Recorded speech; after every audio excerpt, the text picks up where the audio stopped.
Bonjour Aurélie Kissac. Bonjour Justine. Donc tu es naturopathe, spécialiste de jeûne et plus particulièrement de jeûne et fertilité pour aider les couples qui souhaitent concevoir un enfant naturellement, rapidement, peut-être avec aisance. Donc en fait, comment on peut faire pour mettre toutes les chances de son côté pour concevoir un enfant rapidement? Eh bien, ta question est très intéressante. Donc, pour mettre toutes les chances de notre côté, pour aider ces couples, voilà, à avoir un bébé le plus rapidement possible, il faut prendre en main toutes les causes potentielles les unes après les autres. Donc, on va proposer un accompagnement au niveau de l'alimentation.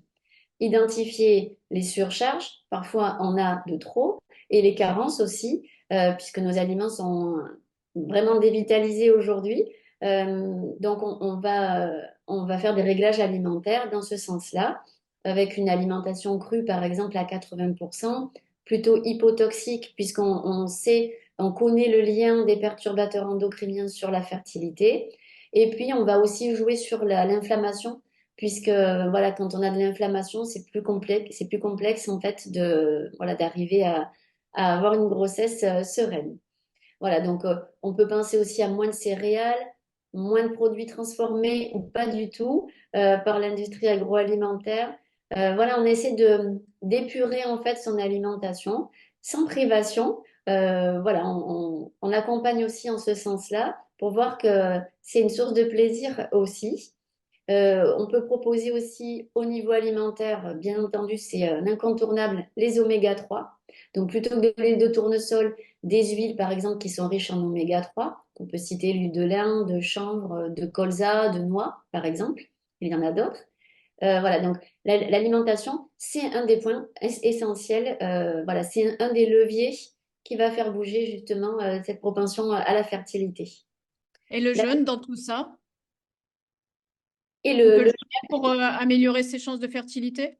oui, le jeûne va être intéressant aussi parce que c'est aussi parfois comme un reset, c'est-à-dire que ça permet, on va observer une période de descente alimentaire, donc on va enlever en premier les aliments qu'on ne devrait normalement plus avoir dans l'alimentation, donc voilà pour pouvoir s'épurer avant le jeûne.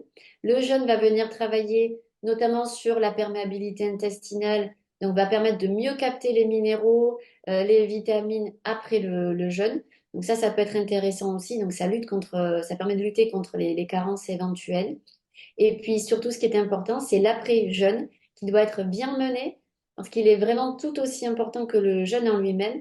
Et donc là, on va vraiment donner des conseils sur le long terme pour garder cet équilibre de santé après un jeûne.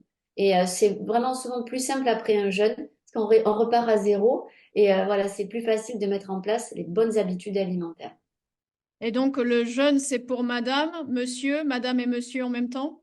Pour madame et monsieur. D'ailleurs, c'est une tradition ancestrale en Inde. Les couples qui veulent procréer euh, prennent une attention particulière à leur alimentation, à tous les deux. Ils jeûnent ensemble. Il y a plein de processus à mettre en place aussi avant de procréer. Un grand nettoyage sur toutes les sphères, énergétiques aussi, pour le couple, pour les deux. C'est génial tout ça. Merci Aurélie. Merci.